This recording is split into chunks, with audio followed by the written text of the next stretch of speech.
Hello and welcome.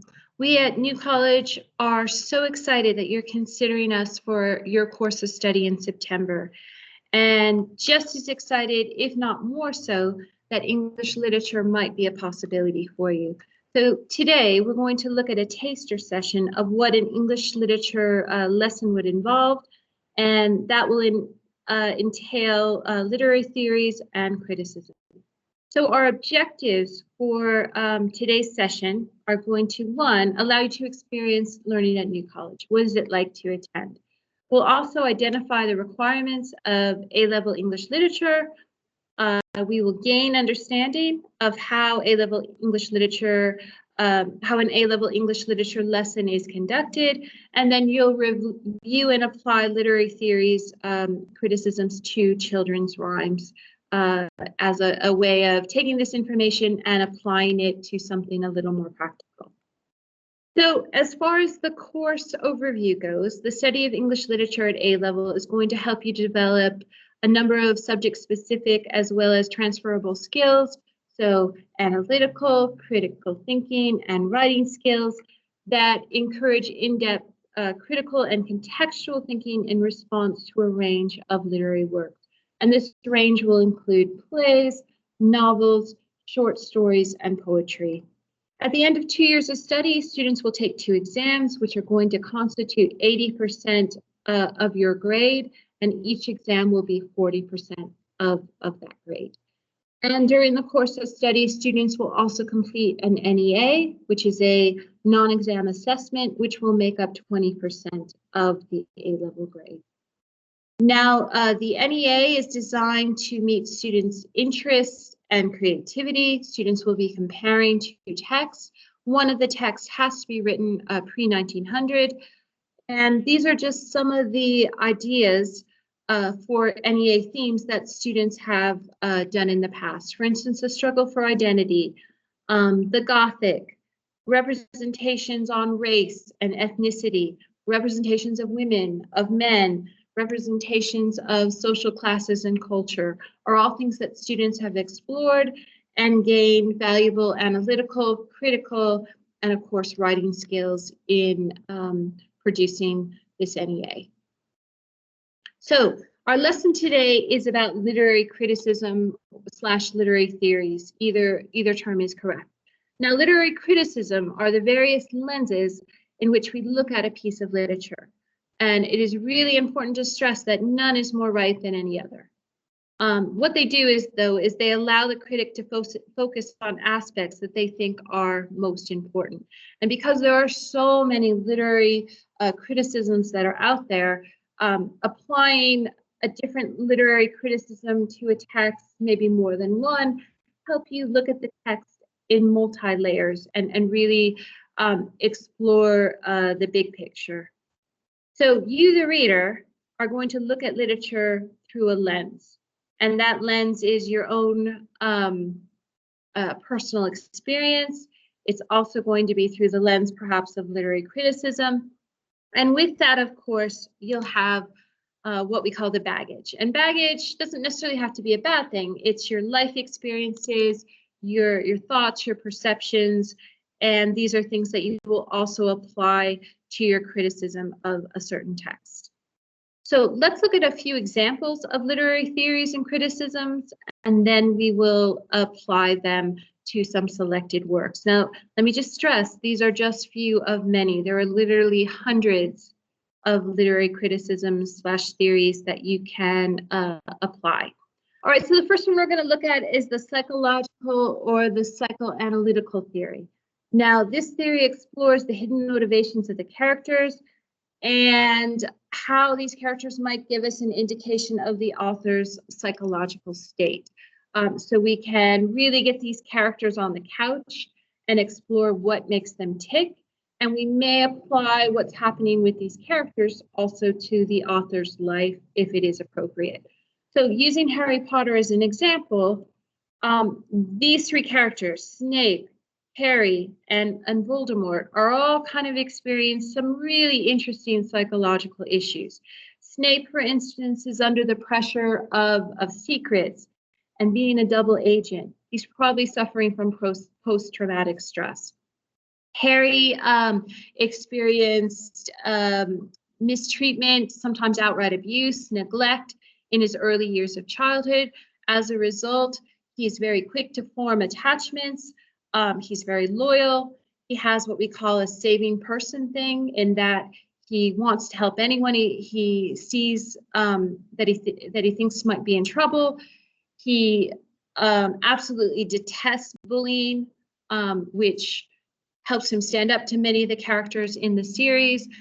And he has a real problem with asking for help. He's been taught from a very early age not to ask questions and not to involve other people. So that also gets him in a lot of trouble, because he has a hard time asking for assistance. He thinks he has to go it alone. And of course, Voldemort also had a rough childhood, was abandoned in an orphanage, lost that connection with his parental figures, and really ultimately is a sociopath. In addition, he has very narcissistic tendencies. Everything revolves around him. Everything is about him, and he lacks empathy for other people. Now, it's really interesting to think, do these representations of these characters reflect on the author at all? Harry, we definitely know that a lot of those qualities are things that she champions. Historical theory. Now, the historical theory can be applied to work by looking at the context of the time the literature is set in. So whatever time period it is, looking at that historical context and how it impacts on the work, as well as the author's background. So going back to J.K. Rowling and Harry Potter. J.K. Rowling has stated in interviews that the Dementors, a character she created, are physical manifestations of the grief she felt over losing her mother to MS.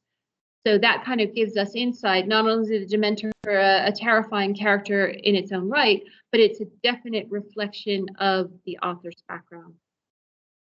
Marxist theory has to do with class, money, and power. So the way we use or apply Marxist theories, we analyze text in regards to economic and social conditions, as well as the roles of power, politics, money, and how these issues alienate individuals. Now, the bourgeoisie are the wealthy class who control the means of production, while the workers are the proletariat. And they're the ones kind of driving the workforce, but not seeing much of the benefit. So again, if we apply this to Harry Potter, a Marxist approach to this series would be to look at the study of class in the wizarding world, and how poor families like the Weasleys, in contrast to the Malfoys, are treated in terms of power, influence, safety, lifestyle, and just how much class plays a part in their day-to-day lives. All right, so now that we've gone over these three theories, let's apply them to children's nursery rhymes and see what we get. See if we can go beyond just the story and actually reach a different layer, a different sense of the actual work. So Humpty Dumpty, if you remember, here's the rhyme. Humpty Dumpty sat on a wall. Humpty Dumpty had a great fall.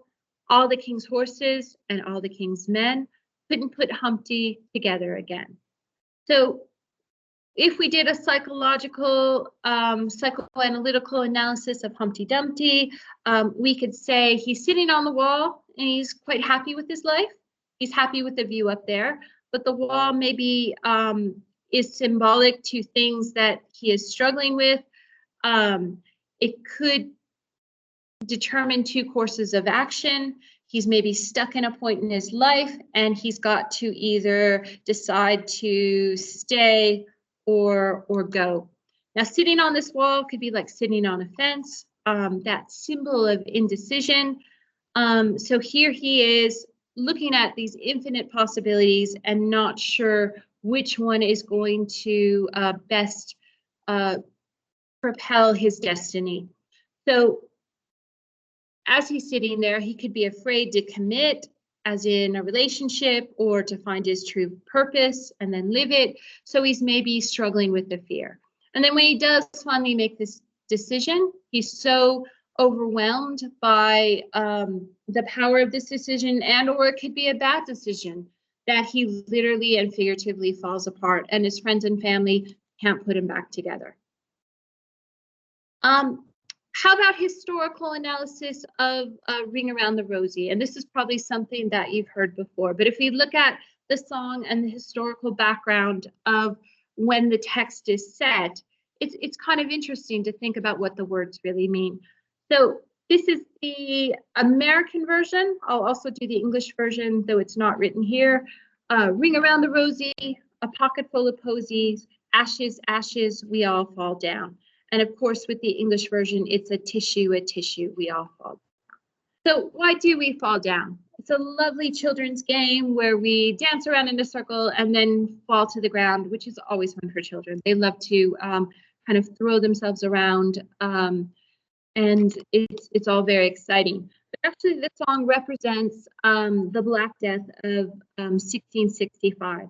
Now, the rosy were the rashes around the infected individuals. They would get a ring around their neck or a ring around other body parts, which signified that they were infected.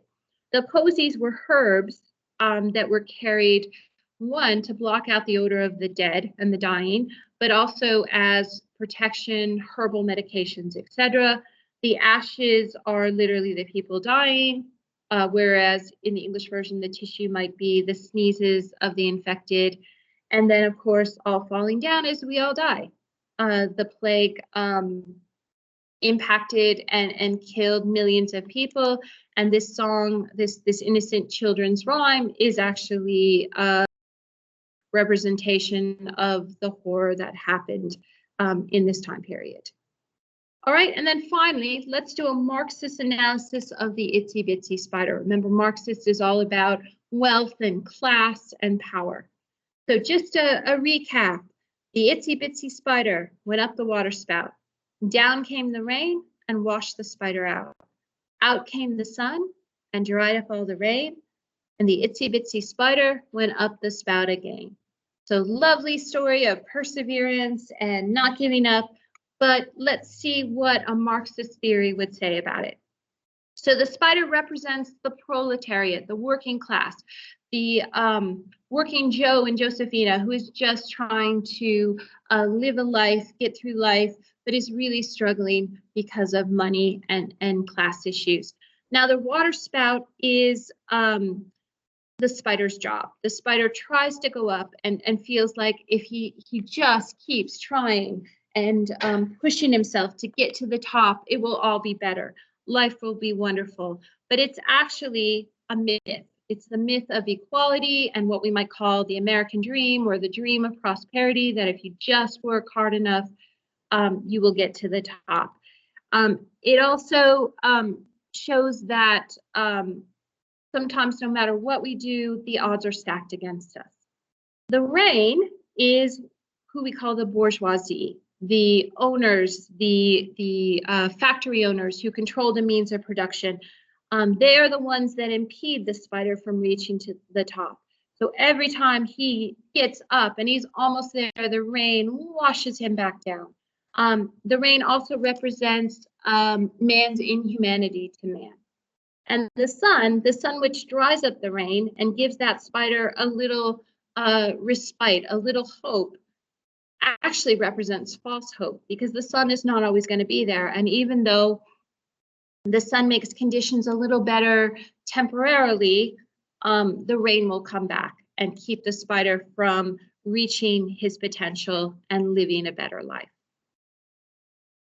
So now that you know these three theories and how we can use them to take maybe a simple story or a story you're used to and take it to another level, how would you apply these theories to some of these other stories or rhymes that you know from your childhood? So what could you say about Little Red Riding Hood and the wolf? What could you say about Little Miss Muffet and her tuffet and the spider that scares her away? Or the Three Little Pigs, or the boy that cried wolf? The things that you'll learn in English literature, will not only enhance what you're reading, but you'll also have the skills to take it to a new critical level and get something different, a different perspective, a different insight into what you're reading. So if you like what we did today, consider adding English literature to your A-level pathway. We'll talk about things like we discussed in this session, and also other exciting topics such as Love Through the Ages and the Feminine Gospels, poetry collection. We'll look at Othello, A Doll's House, The Help, The Great Gatsby, A Streetcar Named Desire, and of course, post-1945 prose and short stories. So thank you so much, and we look forward to hopefully seeing you on an English literature course.